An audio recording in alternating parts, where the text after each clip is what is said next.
Ketemu lagi dengan saya, si anak membantu.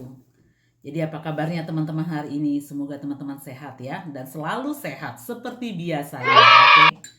Jadi hari ini melanjutkan cerita yang kemarin ya, yang perjalanan saya atau enggak perjalanan karir saya. Jadi ini mau saya kasih judul mungkin kemewahan yang kuterima bekerja di luar negeri. Mudah-mudahan nggak lebay ya ininya judulnya. Karena memang itu, anggaplah itu memang standar dalam arti itu versi saya bagaimana saya melihatnya pada saat itu ya teman-teman. Jadi kemarin kan ceritanya itu putus waktu saya ke Singapura ya. Oke, jadi saya pertama kali terbang itu ke Singapura.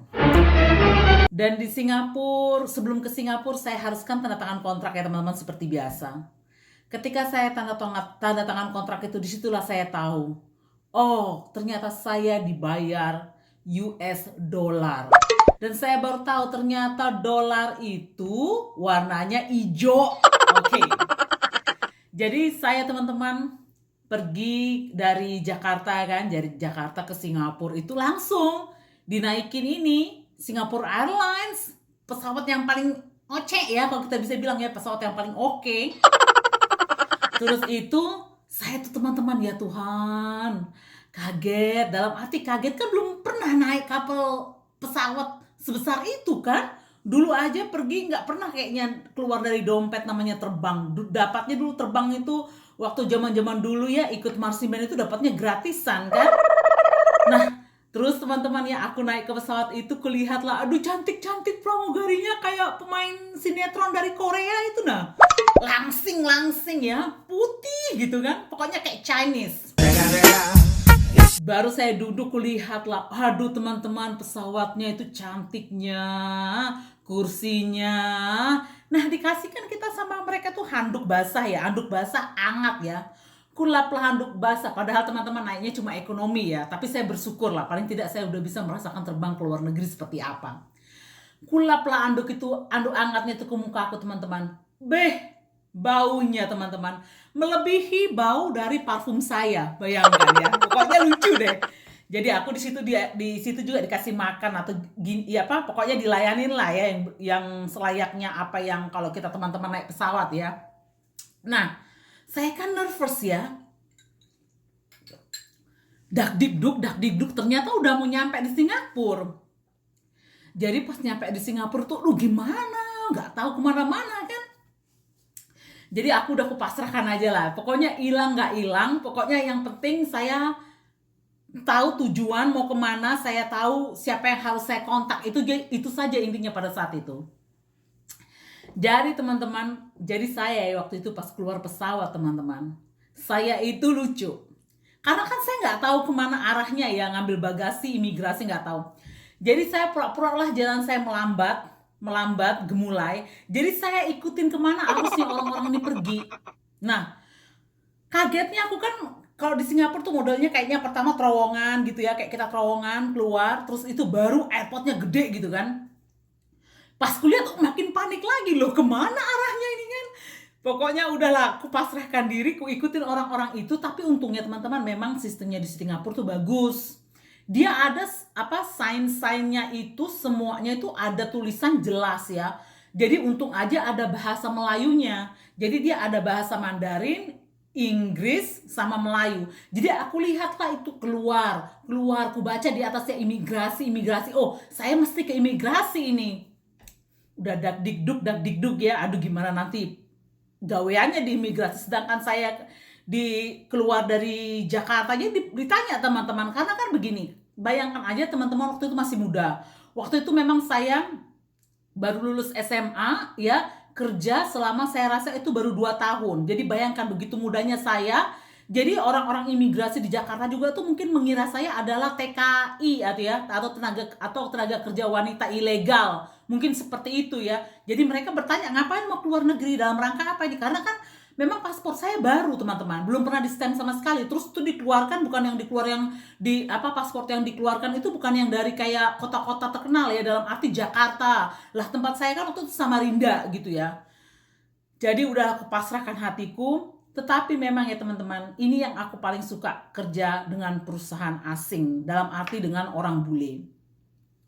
Ketika kita bekerja dengan perusahaan orang asing atau bekerja sama orang bule itu, kalau dia suka sama kamu ya teman-teman, apapun sama mereka pasti diusahakan. Walaupun serumitnya apapun dan kamu tidak punya skill apapun, kalau mereka memang suka dengan kamu, pasti diusahakan walaupun itu jungkir balik. Jadi udah sama bosku itu udah di prepare ya. Jadi saya dikasih surat ya. Padahal waktu itu saya belum ada izin apa-apa teman-teman untuk bekerja di Singapura. Tapi memang saya tidak bekerja di Singapura pada saat itu. Saya cuma datang, siap-siapkan barang mereka, baru saya harus siap-siapkan pergi ke negara lain. Jadi seperti itulah kondisinya ya. Di Singapura tuh aku udah kan tadi saya bilang kan udah ngantri teman-teman ya. Jadi ngantri, udah deg-degan, jadi kayak kita posisinya kayak ngelamar kerja gitu ya. Aduh, aku berdoa aja ini kira-kira aku ditangkap nggak ya? Karena kan aku gimana ya namanya negara orang ya teman-teman. Belum pernah lagi, itu pengalaman pertama lagi ya. Terus itu aku ngantri kayak gitu, udahlah aku udah berdoa saja. Terus akhirnya sampai di imigrasi ditanya sama mereka ngapain di sini. Saya nggak banyak ngomong waktu itu, karena memang saya nggak bisa bahasa Inggris, walaupun kebanyakan orang imigrasi itu bisa berbahasa Melayu ya. Jadi saya nggak banyak ngomong, saya kasih aja surat itu atau penjelasan sebenarnya kenapa saya ke Singapura, seperti itulah ya. Jadi memang mungkin waktu itu ya berkat saya ada teman-teman. Jadi sama imigrasi itu cuma di stamp langsung dilepas. Aduh teman-teman, langsung hatiku nih langsung kayak plong seperti itu. Aduh kok bisa ya? Dalam artiku ya ampun aku udah deg-degan ya pokoknya, tapi ya puji syukur lah. Nah giliran ngambil bagasi lagi. Di mana ini tasku? Jadi teman-teman aku tuh ya, kan di Singapura itu kan lumayan besar ya tempat bagasinya. Saya itu nggak lihat kalau ada screen di atas itu memang mengatakan oke, screen ini mengatakan kamu pergi ke belt atau ambil ke bagasi ini. Saya nggak ngelihat di situ. Jadi teman-teman saya cek semua itu bagasi yang berjalan ini kira-kira mana tas saya. Pokoknya lucu lah ya. Jadi saya lumayan lama di situ. Nah, untungnya lagi pada saat itu teman-teman mungkin karena memang saya dari kampung ya. Dan saya kan gak ada duit waktu itu, tapi memang saya persiapkan waktu itu, saya minta dari Jakarta duit untuk bantu saya gitu, maksudnya prepare saya, maksudnya aku minjem duit dipakai jangan-jangan ada apa-apa di jalan, seperti itulah kondisinya ya. Kayaknya aku dikasih duit apa saya nggak ingat lah, apa saya pinjam duit gitu loh. Jadi jangan sampai kalau ada emergency kita nggak ada duit sama sekali. Oh iya, satu lagi saya mau share ke teman-teman paling penting, aku masih ingat ya. Jadi ketika saya keluar dari Indonesia ya teman-teman, kami kan memang dari keluarga yang sangat berkerukuk. Kalau saya bilang keluarga dari yang sangat kekurangan ya. Tetapi saya ingat waktu itu teman-teman, saya mau travel, saya sudah siapkan betul-betul pakaian apa yang saya mau pakai ya. Jadi gini teman-teman, saya nggak tahu kenapa saya seperti itu ya pada waktu itu. Pokoknya saya mau pakaian saya yang paling the best. Tetapi ada untungnya juga karena gini, ketika kita berpakaian seperti kayak bilioner versi kita ya, orang-orang akan, apalagi kita kan mau pasang imigrasi ya, baru imigrasi itu akan menjudge bagaimana kita penampakan kita. Jadi memang penting teman-teman. Jadi pekerjaan apapun itu, ataukah kamu TKI atau TKW atau apa saja ya, kalau traveling berusahalah berpakaian yang paling the best, pakaianmu itulah yang kamu pakai. Karena sangat disayangkan memang itu kenyataan bahwa nilai paspor kita itu masih di bawah rata-rata ya teman-teman. Jadi contohnya aja teman-teman mau bandingkan paspor kita dan Malaysia. Paspor orang-orang dari negara Malaysia itu lebih di atas ya daripada kita. Contohnya kenapa? Contohnya orang Malaysia ya, kalau mau ke negara-negara Europe atau ke negara Amerika tuh gampang banget teman-teman prosesnya. Mereka cuma online saja, pergi online, update-update. Mereka nggak kayak kita. Kita tuh udah peraturannya menjelumet ya. Terus ngantrinya harus berlama-lama, buat appointment. Jadi prosesnya memang sedikit ribet. Jadi itulah, kalau teman-teman sudah dapat visa atau teman-teman datang ke negara yang tidak membutuhkan visa untuk negara Indonesia, tetaplah teman-teman pakaian itu harus diperhatikan. Jadi teman-teman nggak bisa samakan, contohnya kalau orang-orang yang dari negara Amerika datang ke negara itu cuma pakai sendal jepit doang sama celana pendek, mereka nggak akan dipersulit, mereka nggak akan ditanya, pasti dilewatkan aja. Tapi kalau kita, ya orang kita berpakaian seperti itu, baru mau pas mau lewat imigrasi, udahlah itu pasti kemungkinan besar teman-teman akan dipertanyakan A, B, C sampai Z. Jadi memang betul-betul penampilan itu harus diperhatikan kalau teman-teman mau travel, apalagi kalau teman-teman mau travel ke luar negeri, ya udah ya porsinya luar negeri aja. Jadi waktu itu aku teman-teman ingat lah, aku nggak ada duit, gaji aku teman-teman, saya pergi itu ke pasar Berbas ya. Berbas itu kalau mungkin hampir sama kayak Tanah Abang ya, modelnya kayak gitu ya. Jadi saya belilah itu baju kuning, saya sampai inget banget ya. Baju kuning ada logonya Adidas. Jadi kayaknya aduh pengen lah baju-baju yang sedikit ada brandednya gitu ya. Jadi saya beli itu kalau nggak salah itu harganya 250 atau 300 ribu pada saat itu. Oke, jadi akhirnya, jadi kembali lagi, akhirnya saya dapat bagasi saya. Cukup lama, karena kenapa lama? Orang ternyata ada, bukan ternyata ya, cukup lama karena orangnya menjemput saya itu bertanya kok lama banget gitu loh. Jadi untungnya gini juga teman-teman, waktu itu mungkin karena memang saya nggak tahu kemana-mana ya di Singapura. Jadi ada orang yang menjemput, jadi kayak teman kerja jemput aku di airport. Nah, jemput aku di airport langsung diantar ke hotel kan ya. Beliau orang bule juga dari Australia. Aku waktu itu diantar ke hotel teman-teman. Ya ampun teman-teman, kita nih kasihan, tidak pernah yang namanya, bukan tidak pernah ya, saya tuh pernah tidur di hotel berbintang di Indonesia, dalam arti di kampung saya ya, di kota saya. Itu pun saya dapat gratisan. Dalam arti gratisan ini, teman saya kerja di hotel tersebut, dia dapat penghargaan sebagai karyawan ter the best, dan dia dapatnya nginap di hotel itu. Lah ilah teman-teman, senang ya teman-teman, jadi satu kamar kita tuh numpuk-numpuk lah, ya namanya coba gratisan ya. Jadi udah, ya ampun enaknya, selimutnya bau, bantalnya bau lowong kita dulu ya. Bantal atau sarung tempat tidur lah sebulan sekali dicuci itu masih untung kan. Di situ tuh baunya enak, seger. Oke, jadi lewat ya. Saya teman-teman dinginapkan. Saya pertama kali itu ke Singapura itu saya pergi ke Loyang Offshore. Jadi Loyang Offshore itu kalau teman-teman tidak tahu itu memang daerah perkantoran atau perbisnisan yang memang khusus. Jadi banyak, pokoknya di situ kompleknya semua kantor, Loyang Offshore itu. Terus kebanyakan memang di situ itu perusahaan oil and gas, di situ memang pusatnya rata-rata ya. Jadi di situ warehouse-nya, di situ ada kantornya. Jadi mau di situ ada yang ada jetty-nya yang mau ke laut, pokoknya di situ kalau dibilang itu pokoknya paket komplitnya lah di situ. Nah, aku tuh teman-teman ditinggalin di hotel. Teman-teman mungkin tidak tahu ya, di Singapura itu paling termahal di Singapura itu mengenai akomodasi. Akomodasi itu udah berjuta-juta harganya kalau teman-teman mau tinggal di hotel. Tentulah hotel ya ada level-levelnya. Mungkin teman-teman bisa dapat ratusan ribu hotel-hotelnya kalau mungkin memang tinggalnya yang di hotel yang di kelas di bawah ya. Pada saat itu teman-teman, aku dikasih hotel yang bagus, bayangkan. Apa nggak merinding kita kasihan ya. Jadi orang itulah yang bantu check in kan aku, karena kan aku nggak tahu ya gimana caranya check in ke hotel kan waktu itu. Jadi memang belum ada banyak pengalaman lah check in di hotel. Aduh teman-teman, kulihatlah itu hotel, aduh bagusnya. Terus banyak orang bulenya juga di situ, orang-orang kulit putihnya. Aduh senang banget aku ini, ya ampun Tuhan, saya belum pernah lihat ya hotel sebagus ini ya. Dulu kan di hotelnya kebanyakan di Bontang aja. Oke, jadi singkat cerita, aku pergilah ke kamar aku, dikasih tau lah sama dia, hey besok bangun jam sekian ketemu aku di lobby ya, dan besok ada makanan gratis. Saya bilang, makanan gratis apa? Ada breakfast katanya. Oh iya kak, jadi sarapan paginya teman-teman. Oke, jadi bangunlah saya teman-teman ya, dengan semangatnya nggak tahu mau kerja apa keesokan harinya kan. Jadi bangunlah saya ke tempat makan teman-teman. Ya ampun teman-teman, tempat makanannya itu dari ujung ke ujung itu makanan semua isinya. Deh, kalang kabut lah saya bilang, ini hotel apa restoran, saya bilang gitu kan. Jadi saya buka, aduh makanannya enak-enak ya. Jadi lumayan lah, jadi saya makan itu memang saya makan itu banyak-banyak biar saya nanti nggak makan siang. Jadi saya tinggal makan malam aja. Jadi seperti itu kondisinya pada saat itu, karena memang makanannya betul-betul banyak makanan Asia lah pada saat breakfast itu.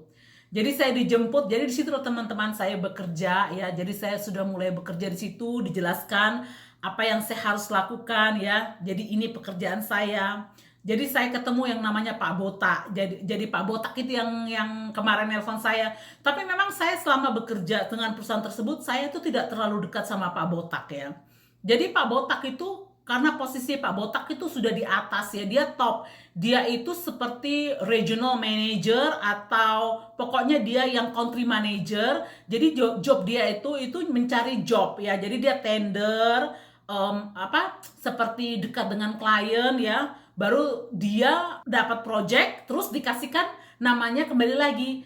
Jadi kalau modelnya aku teman-teman ya, mungkin dalam karirku itu teman-teman bisa bilang itu seperti lingkaran setan. Atau enggak, jangan bilang lingkaran setan ya, terlalu dramatik.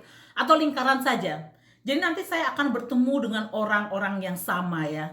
Jadi itulah yang saya tadi bilang kan, kalau orang bule itu kalau dengan dia suka sama kamu itu pasti kamu dibawa terus sama dia kemana aja gitu loh. Jadi saya di situ teman-teman ketemulah sama Pak D lagi, sama Pak Cili lagi. Nah, kan saya pernah cerita gimana ceritanya Pak D, gimana ceritanya Pak Cili kan. Kalau Pak D itu gimana tipikal orangnya ya. Nggak tahu kenapa ternyata Pak D ini adalah orang yang paling jatuh cinta dengan pekerjaan saya. Jadi kebetulan Pak D itu pada saat itu dia itu diangkat teman-teman jabatannya. Jadi pertama kan dia project manager, ternyata dia jadi bos makin bos. Karena memang beliau bagus lah, kalau menurut saya itu semuanya ada sama dia. Jadi akhirnya saya jadi kayak ekor. Jadi kalau Pak D lagi cuti, saya pergi ke negara. Jadi kerjaan saya teman waktu itu saya tuh banyak banget traveling. Jadi saya mungkin seminggu di negara itu sebentar atau 2 minggu saya traveling kembali ke Singapura lagi. Sebentar di Singapura saya traveling kemana lagi. Jadi memang job saya itu kebanyakan travelnya. Tetapi saya intinya harus mengikuti Pak D kebanyakannya. Jadi Pak D kemana di situ. Dan saya bukan nggak pernah ya, jarang banget yang namanya di field. Jadi saya itu kebanyakan di main office atau di kantor utama dengan Pak D ya. Jadi saya ngikutin Pak D terus. Intinya seperti itu. Nah, akhirnya Pak D naik promosi lagi, ya saya ngikut Pak D lagi. Jadi akhirnya Pak D menetap di Australia dan bekerja di Australia. Terus Pak D bilang, Erna ke Singapura. Jadi akhirnya aku disitulah ditetapkan dan bekerja di Singapura gitu. Jadi seperti itulah. Aduh teman-teman, saya kalau mengingat-ingat ini ya mau sedih banget. Teman-teman bayangkan aja ya, selama saya bekerja di luar negeri itu tidak ada pengeluaran sama sekali. Jadi makan ditanggung, akomodasi ditanggung. Kalau saya di Singapura teman-teman, saya per hari itu ya, saya dapat $50 per hari untuk uang makan. Bayangkan aja, teman-teman kalikan $50 dikalikan 30. Gaji saya itu memang nggak kepake, jadi cuma masuk ke bank aja lancar tiap bulannya. Dalam artinya seperti itu ya, karena memang dari uang makan itu udah lumayan banyak gitu loh. Kalaupun semuanya saya ke Malaysia ya, kadang-kadang di Malaysia disediakan sama mereka catering. Jadi kadang-kadang disediakan sama catering, kadang-kadang enggak. Kalau disediakan catering, saya nggak bayar. Tapi kalau nggak ada catering, mereka kasih duit kita. Jadi seperti itu modelnya. Jadi akhirnya teman-teman bayangkan ya, saya pertama kali ke Singapura saya dikasih hotel mewah ya. Dikasih hotel mewah, saya akhirnya mereka memutuskan saya untuk tinggal di Singapura. Teman-teman mungkin tidak dalam arti mungkin itu di luar logik manusia. Karena begini teman-teman, kebanyakan orang-orang yang dikirim dari luar negeri ke Singapura itu, apalagi kalau dia Indonesia itu, kalau nggak dia pembantu, kalau dia memang pekerja ahli, mereka akan tinggal di dalam arti apartemen, karena kan rumah mahal teman-teman ya di Singapura, mahal banget. Nanti saya lihatkan ini deh, kontrak, saya nggak ingat berapa saya bayar, tapi saya ingat ada kontraknya seperti ini. Di Singapura itu karena rumah mahal ada 3 tipe kebanyakan. Satu namanya kalau nggak salah HEB, satu baru itu kondo, baru itu benar-benar rumah ya. Nah, kalau HEB ini yang disubsidai sama pemerintah. Nah, orang-orang itu, dan itu memang yang paling murah dibandingkan yang di kelas-kelas atasnya ya. Nah, teman-teman aku itu waktu bukan teman ya, maksudnya orang-orang yang saya kenal, mereka tuh kebanyakan itu mereka memang pada tinggal di perumahan yang disubsidasi itu, atau HEB kalau nggak salah namanya gitu ya. Dan mereka tinggalnya tuh kadang-kadang ditumpuk, dalam arti dia ngontrak, kayak gabung-gabung kontrak gitu loh. Jadi kayak apa join gitu loh sama sama teman-teman yang lain gitu loh. Sedangkan aku teman-teman, aku dikasih teman-teman ya kondominium, bayangkan. Jadi ada beberapa orang yang pernah datang ke tempat saya, mungkin mereka kaget melihat fasilitas yang perusahaan saya berikan ke saya. Mungkin saya nggak tahu ya, mungkin kalau orang-orang logiknya aja ya, kalau orang dari kampung seperti saya datang ke Singapura baru tinggalnya di kondominium, pastilah itu pembantu. Rata-rata mungkin orangnya berpikir kayak gitu. Sampai orangnya datang melihat sendiri bahwa saya ada tempat sendiri gitu loh. Jadi saya ditinggalkan di kondominium, jadi saya ada 3 kamar teman-teman.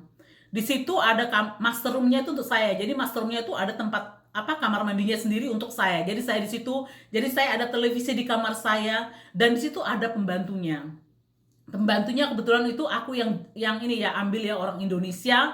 Baru yang kedua kalau nggak salah orang Filipina ya. Dan ada 2 kamar dan 2 kamar itu dipakai untuk orang transit. Semuanya mereka dari mana transit dulu ke Singapura, baru Singapura pergi ke kru gitulah seperti itu. Dan akhirnya di satu poin saya bilang sama Pak D, kan saya laporannya sama Pak D terus ya. Pak D, saya mau tempat tinggal sendirilah. Baru ditanya kenapa Erna. Tapi gini ya, Pak D itu teman-teman, saya ini sedih ya karena istrinya gini. Kamu tidak akan pernah menghargai bos kamu, dalam arti tidak betul-betul bersyukur apa yang telah dilakukan dia ke kamu sampai akhirnya suatu ketika kamu lepas dari dia dan kamu tidak mendapatkan apa yang pernah kamu dapatkan dari dia. Jadi itulah yang saya alamin sekarang ya. Dan saya rasa kecil sekali kemungkinan saya bisa akan mendapatkan bos seperti dia lagi. Tapi betul-betul bos itu penyayang ya. Jadi sedih jadi ya. Oke, jadi aku bilang sama Pak D, saya nggak bisa tinggal di sini lagi. Dalam arti saya nggak ada privacy di sini. Saya mau dapat tempat saya sendiri gitu. Jadi Pak D itu nggak ngomong apa-apa. Dia ngomongnya gini aja. Saya tahu Erna kamu akan mengajukan ini. Dalam arti kamu akan mengeluhkan ini ya. Karena saya merasakan sendiri dan saya khawatir tentang kamu. Dia ngomong gitu teman-teman. Jadi intinya dia akan tahu bahwa saya akan bilang ini ke dia gitu loh. Jadi dia ngomong kayak gini, oke Erna, kasih saya waktu sebentar, saya akan discuss. Karena memang waktu itu saya sewa teman-teman itu rumah ya, kalau nggak salah itu mungkin sebulan itu ada 20-30 jutaan per bulan ya teman-teman, sewanya aja apartemen itu. Jadi saya dibilangin sama bos saya disuruh tunggu. Jadi dia cek sama vice president pada saat itu. Terus dia ngomong sama saya, nggak lama teman-teman, bos saya ini nggak pakai lama dia. Ketika saya minta sesuatu ke dia tuh pasti cepat. Jadi dia kasih tahu, Erna oke, kamu boleh cari rumah budget kamu sampai sekian. Jadi aku teman-teman cari bukan rumah ya, saya selalu bilang rumah. Jadi saya cari kondominium teman-teman ya. Kondominium itu bagus juga tempatnya, tapi memang rada kecil. Tapi pokoknya intinya saya mau dapat tempat saya sendiri lah. Akhirnya disewakan. Dan teman-teman saya datang, mereka pada kaget-kaget. Wah, enak kali kamu ini dapat fasilitas seperti ini ya. Jadi saya tinggallah di kondominium tersebut ya. Dengan sangat senangnya dapat tempat sendiri. Dan saya teman-teman satu lagi ya. Jadi ini kemewahan lagi yang saya terima bekerja dengan Pak D. Jadi Pak D ini apapun yang tadi saya bilang ya, apapun yang saya minta pasti diturutin ya. Jadi saya bilanglah suatu hari sama Pak D, karena saya tahu kelemahan saya itu dalam berbahasa Inggris. Jadi saya bilang sama Pak D, saya bisa nggak mau kursus bahasa Inggris? Sama Pak D bilang, ya nggak apa-apa kursus saja. Tahukah teman-teman, mungkin ada sekitar 15 atau 20 kelas kalau nggak salah. Pokoknya 15-an mungkin ya kalau nggak salah. Saya masih ada sertifikatnya, saya harus ngitung lagi di kamar saya. Jadi saya ngambil kursus itu teman-teman, langsung di British Council teman-teman. Teman-teman bayangkan aja, satu kelas itu dibayarnya itu cuma beberapa minggu ya, kelas itu sekitar 12.000 atau 13.000 Singapura dolar. Kalikan aja lah, waktu itu rate-nya 7 ribuan kalau saya nggak salah ya. Jadi bayangkan saja, saya dikasih, mungkin dibuat enak, mungkin sekitar 9 atau 10 juta per kelas ya teman-teman. Saya waktu itu ya. Jadi bos saya ambil, kalau saya butuh buku-buku ya, buku-buku untuk menunjang pelajaran saya tinggal beli. Nanti saya taruh di expenses report saya itu atau klaim saya, nanti dibayarin sama mereka. Jadi saya sampai dikirim sekolah juga sama bos saya. Jadi saya pekerjaan saya itu dikirim ke sekolah juga menangani itu. Jadi begitulah, begitu banyaklah masa-masa yang indah yang saya alami bekerja. Suami saya lagi ngitip-ngitip, itu lihat, dia udah letak ya. Nah, titik titik titik.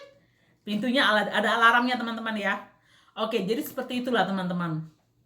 Jadi aku itu kadang-kadang terkangen ya sama Pak D. Jadi Pak D sama Pak Cili itu benar-benar adalah dua. Jadi sama Pak Botak itulah 3 orang yang betul-betul berperan penting dalam karir saya kalau menurut saya ya. Jadi saya tidak tahu kapan lagi, khususnya Pak D. Jadi memang betul di antara 3 orang itu yang paling banyak saya memakan waktu bersama atau spending time together itu adalah Pak D.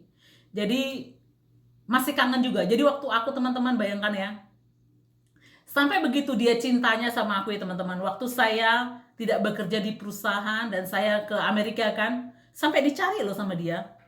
Sampai bos Pak Cili itu bilang, Erna kamu di mana? Pak D itu ngirim email ke kamu, kenapa kamu nggak balas-balas? Sampai segitunya loh. Jadi ya gimana ya, aku tuh kadang-kadang, aku belum loh teman-teman mengucapkan terima kasih ke beliau ya. Kalau saya jadi sedih lagi. Karena kalau aku pikir itu pengorbanannya dia itu banyak banget ya. Dalam arti saya tuh suka ya kerja sama Pak D. Pak D itu nggak pernah namanya mengkritik pekerjaan saya. Dalam arti gini teman-teman ya. Beliau itu kalau udah suka dan percaya,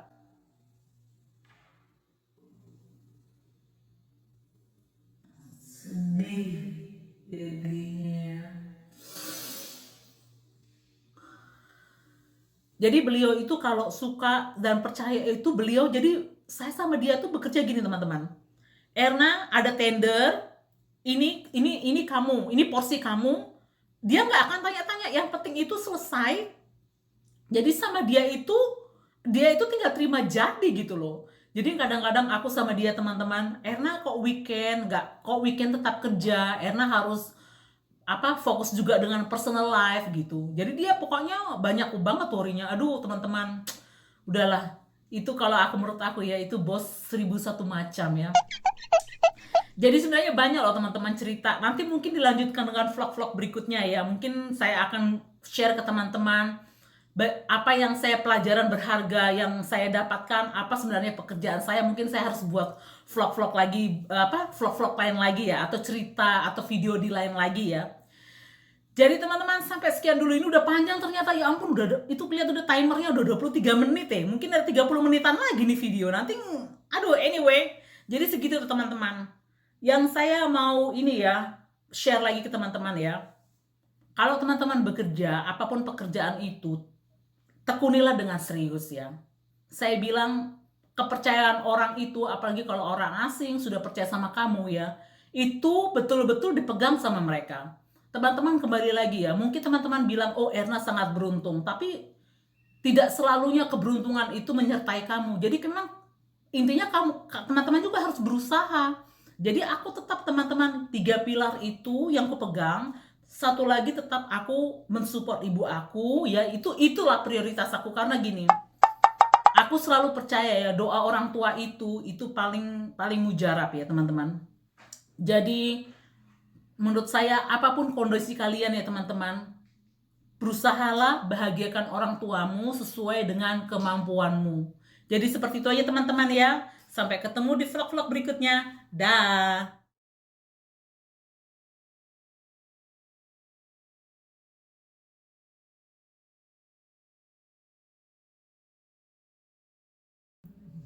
Oke teman-teman, ini sertifikat ya. Ini dari ini saya kursusnya. Teman-teman bisa cek aja berapa harganya kalau ambil kursus di sini. Dan teman-teman bisa lihat ini saya. Jadi teman-teman bisa lihat ya, ini berlapis-lapis totalnya di sini. Seperti itu. Nah, yang ini kontrak rumah 2 ya. Teman-teman bisa lihat di sini. Ini kontraknya atas nama saya ya, di Singapura. Dan ini apartemennya. Dan teman-teman bisa lihat harganya di sini ya. 2.500, jadi sekitar 26,5 juta per bulannya teman-teman ya. Dan ini yang kedua saya pindah ya, sesuai dengan yang saya ceritakan. Ini apartemennya teman-teman bisa lihat. Ini harganya 2.400 atau 25,5 juta per bulannya ya. Dan seperti sama, jadi teman-teman bisa lihat di list ini yang tinggal di apartemen ini cuma AY.